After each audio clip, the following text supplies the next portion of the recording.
Hello નમસ્કાર વિદ્યાર્થી મિત્રો, આપની આ યુટ્યુબ ચેનલ પર આપ સર્વનું હાર્દિક સ્વાગત છે. મિત્રો, આજે આપણે વાત કરવાના છે દ્વિતીય પરીક્ષા 2025-26 ધોરણ 9 અને વિષય સંસ્કૃતના પેપરનું સોલ્યુશન આજે આ વિડીયોની અંદર આપણે કરવાના છે. તો આ વિડીયોને અંત સુધી જોવાનું ભૂલતા નહીં. ચેનલ ઉપર પ્રથમ વખત આવેલા હો તો ચેનલને જરૂરથી સબસ્ક્રાઇબ કરી દેજો અને આ વિડીયોની લિંકને તમારા અન્ય મિત્રો સુધી શેર કરી દેજો.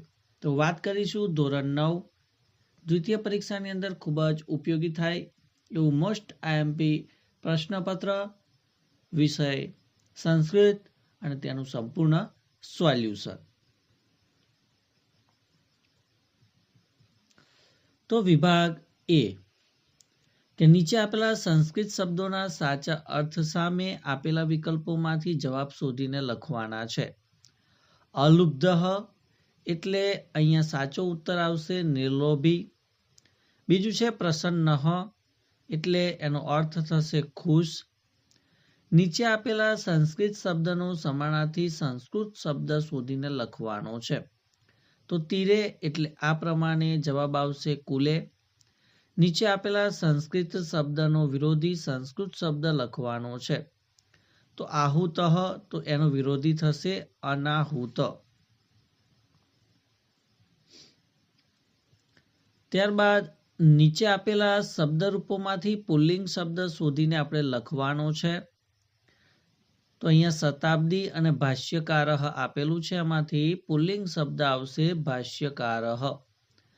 બુદ્ધિઃ અને પુરુષઃ તો એમાં પુલ્લિંગ શબ્દ આવશે પુરુષઃ. નીચે આપેલા શબ્દરૂપોમાંથી સ્ત્રીલિંગ શબ્દ શોધીને લખવાનું છે. તો બલમ અને કંથા આપેલું છે, તો એમાં સ્ત્રીલિંગ વાળો શબ્દ આવશે કંથા. આઠમું માનસમ અને મનોરમા તો એમાંથી સ્ત્રીલિંગ વાળો શબ્દ આવશે મનોરમા. ત્યારબાદ ગુજરાતી શબ્દનો સંસ્કૃત શબ્દ આપણે લખવાનો છે. તો અહીંયા વાવ છે, તો એનો સંસ્કૃત શબ્દ થશે વાપી. કૌંસમાં આપેલા ધાતુરૂપોમાંથી યોગ્ય રૂપ પસંદ કરી આપણે ખાલી જગ્યા પૂરવાની છે. કે અલ્પે એવ કાલે મેઘવૃષ્ટિ ખાલી જગ્યા, તો અહીંયા જવાબ આવશે ભવતી. ત્યારબાદ 11મું છે કે ભાઈ સૂચના અનુસાર કામ કરવાનું છે. કે રેખાંકિત પદનો કૃદંત પ્રકાર આપણે લખવાનો છે. કે સ્વકીયમ કુલાચારમ પાલયિતુમ કીદર્શી શ્રદ્ધા, તો એમાં પાલયિતુમ તો એનો પ્રકાર આવશે હેતુવાર્થ કૃદંત. ત્યારબાદ બીજા નંબરની અંદર તમે જોડણી પણ જોઈ શકો છો. ત્યારબાદ વાત કરીશું વિભાગ બી, જેની અંદર નીચે આપેલા પ્રશ્નોના ઉત્તર ગુજરાતી ભાષામાં લખવાના છે. તો 12 થી 14 પ્રશ્ન છે. ત્યારબાદ નીચે આપેલા પ્રશ્નોના ઉત્તર ગુજરાતી ભાષામાં લખવાના છે. એ 15 થી 17 છે. તો મિત્રો, આ દરેકે દરેક પ્રશ્નો અને દરેકે દરેક વિભાગનું જે સોલ્યુશન છે એ સોલ્યુશન આપણે આ જ વિડીયોની અંદર જોવાના છે. તો આ વિડીયોને અંત સુધી જોતા રહેજો. વિડીયો ગમે તો વિડીયોને લાઈક કરી દેજો, શેર કરી દેજો અને ચેનલ ઉપર જો પ્રથમ વખત આવેલા હો તો ચેનલને પણ જરૂરથી સબસ્ક્રાઇબ કરી દેજો. વિભાગ બીના સોલ્યુશનની વાત કરીએ તો 12મો પ્રશ્ન કે સ્નેહપૂર્ણ વાણીને પણ કોણ અનુભવી શકતું નથી. તો જડ પદાર્થ જેમ કે પથ્થર એ સ્નેહપૂર્ણ વાણીને અનુભવી શકતો નથી. 13મો પ્રશ્ન છે કે આ સંસાર ભિન્ન રુચિવાળો છે, કેવી રીતે કહી શકાય? તો આ સંસારમાં દરેક વ્યક્તિની પસંદગી અલગ અલગ હોય છે. કોઈને મધુર ગમે છે તો કોઈને ખાટું, કોઈને કાવ્યમાં રસ હોય તો કોઈને નાટકમાં. એક જ પરિવારના સભ્યોની રુચિ પણ સમાન હોતી નથી. તેથી કહી શકાય કે આ સંસાર ભિન્ન રુચિવાળો છે. 14મો પ્રશ્ન કે ભાઈ ધારા દેશની વિશેષતા શી હતી? તો એનો જવાબ જોઈએ કે ધારા દેશના રાજા ભોજ એ વિદ્યાપ્રેમી અને કલાપ્રેમી હતા. ત્યાંના લોકો વિદ્વાન હતા અને ગુણોની પૂજા કરતા હતા. ધારા દેશમાં વિદ્વાનો અને પંડિતોનું ખૂબ સન્માન થતું હતું. એના અથવાની અંદર પ્રશ્ન છે કે ભાઈ વેદો અને ઉપવેદો કેટલા છે? તો વેદો 4 છે. ઋગ્વેદ, યજુર્વેદ, સામવેદ અને અથર્વવેદ. એ પ્રમાણે ઉપવેદ પણ 4 છે. આયુર્વેદ, ધનુર્વેદ, ગાંધર્વવેદ અને સ્થાપત્ય વેદ. ત્યારબાદ નીચે આપેલા પ્રશ્નોના ઉત્તર ગુજરાતી ભાષામાં જ લખવાના છે. 15મો પ્રશ્ન કે 5 અક્ષય નિધિ કયા કયા છે? તો સુભાષિતો મુજબ 5 અક્ષય નિધિ એટલે કે ક્યારે ખૂટે નહીં તેવો ખજાનો આ મુજબ છે. જેમ કે શીલ એટલે ચારિત્ર, શૌર્ય એટલે બહાદુરી, ધૈર્ય એટલે ધીરજ, પાંડિત્ય એટલે વિદ્વતા અને સારા મિત્રોનો સંગ. 16મો પ્રશ્ન છે કે આપત્તિમાં પણ કોની બુદ્ધિ વિચલિત થતી નથી? તો જે મનુષ્ય હાજર જવાબી અથવા તીવ્ર બુદ્ધિવાળો હોય છે તેની બુદ્ધિ આપત્તિ કે મુશ્કેલીના સમયે પણ વિચલિત થતી નથી. 17મો પ્રશ્ન છે કે કવિ બાંધવ કોને માને છે? તો જે માણસ ઉત્સવમાં, સંકટમાં, દુષ્કાળમાં, દુશ્મનો સાથેના યુદ્ધમાં, કોર્ટ કચેરીમાં અને સ્મશાનમાં આપણી સામે ઊભો રહે છે તેને કવિ ખરો બાંધવ, ખરો ભાઈ કે ખરો મિત્ર માને છે. ત્યારબાદ વિભાગ સી કે આપેલા ગદ્યખંડ વાંચી પ્રશ્નોના ઉત્તર આપણે સંસ્કૃત ભાષામાં લખવાના છે. તો અહીંયા જે ગદ્યખંડ છે એ ગદ્યખંડ આપણે વાંચવાનો છે ને ત્યારબાદ નીચે આપેલા દરેક પ્રશ્નોનો ઉત્તર લખવાનો છે. પહેલો પ્રશ્ન છે કે એકદા દૌવારિકઃ કી અપશ્યત? તો એકદા દૌવારિકઃ ભવ્ય મૂર્તિ સંન્યાસીનમ અપશ્યત. બીજો પ્રશ્ન કે કસ્ય મધ્યે વાર્તાલાપઃ અભવત? તો દૌવારિક સંન્યાસીનોઃ મધ્યે વાર્તાલાપઃ અભવત. ત્રીજો પ્રશ્ન કે દૌવારિકઃ કસ્ય તિરસ્કરોષી? તો સંન્યાસી કથયતિ યત દૌવારિકઃ સંન્યાસીનઃ અપી તિરસ્કરોષી. પ્રણમામી પછી ખાલી જગ્યા પ્રણમામી એ પ્રમાણે પ્રશ્ન છે. તો ભગવનઃ પ્રણામમી અથવા તો પ્રણમામી એ પ્રમાણે એનો જવાબ આવશે. 5મો છે કે કિમ અદત્વા પ્રવેષ્ટુમ ન અહર્તિ? તો સ્વકીયમ પરિચયમ અદત્વા ન કશ્ચિતઃ પ્રવેષ્ટુમ અહર્તિ. ત્યારબાદ 19મો પ્રશ્ન કે નીચે આપેલા ગદ્યખંડનો ગુજરાતી ભાષામાં અનુવાદ કરવાનો છે. તો અહીંયા જે ગદ્યખંડ આપેલો છે એને ગુજરાતીમાં અનુવાદ જોઈએ કે જો સર્વને મનગમતી વાણી બોલવી શક્ય ન હોય ત્યારે સભામાં જઈને અથવા સમિતિમાં ઉપસ્થિત રહીને શું મૌન રહેવું જોઈએ કે પછી જૂઠું બોલવું જોઈએ? આ પ્રશ્ન છે. આ બાબતે મહારાજ મનુ ઉત્તર આપે છે કે સભામાં કાં તો પ્રવેશ ન કરવો અને જો પ્રવેશ કરો તો યોગ્ય વચન બોલવું.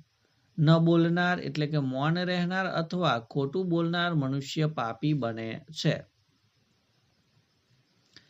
પ્રશ્ન 20 કે નાટ્યખંડનો ગુજરાતી ભાષામાં આપણે અનુવાદ કરવાનો છે. તો અહીંયા નાટ્યખંડ આપેલો છે તેનો અનુવાદ જોઈએ.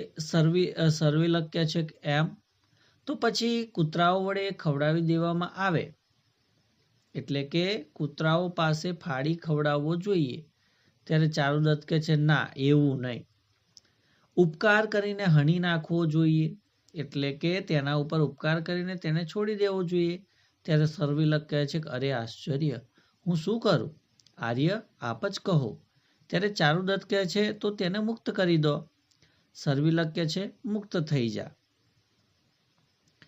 અથવાની અંદર જે ગદ્યખંડ આપેલો છે એનો અનુવાદ જોઈએ તો દ્વારપાળ કહે છે હે ભગવાન, હું પ્રણામ કરું છું પરંતુ પોતાની ઓળખ આપ્યા વગર કોઈ પણ પ્રવેશ કરી શકે નહીં.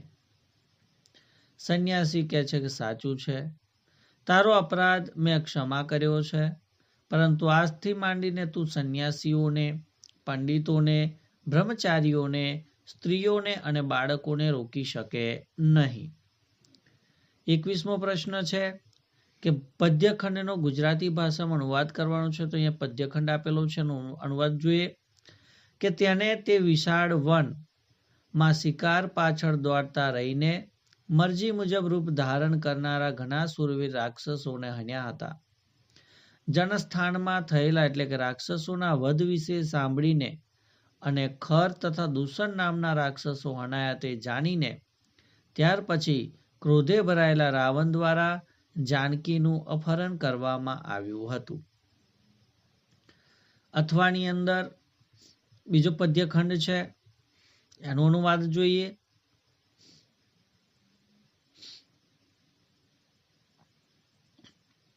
તો પ્રેમમાં મગ્ન થયેલા અંગોવાળા લોકો જાડા વસ્ત્રોને જલ્દી ત્યજીને લાખના રસથી રંગાયેલા અને સુગંધીદાર કાળા અગરુના ધૂપવાળા પાતળા વસ્ત્રો ધારણ કરે છે. ત્યારબાદ ડી છે કે ભાઈ નીચે આપેલા ગદ્યખંડમાં રેખાંકિત શબ્દો સુધારીને સુવાચ્ય અક્ષરે ગદ્યખંડ ફરીથી લખવાનો છે. તો અહીંયા વસ્તુસ્તુ ઇદમ ઉપનગરમ પ્રાચીન કાલાદેવ અધ્યયનમ અધ્યાપનસ્ય કેન્દ્રમ આસિત. તો અહીંયા ઇદમ ઉપનગરમ કેન્દ્ર આસિત આ પ્રમાણે આપણો જવાબ આવશે.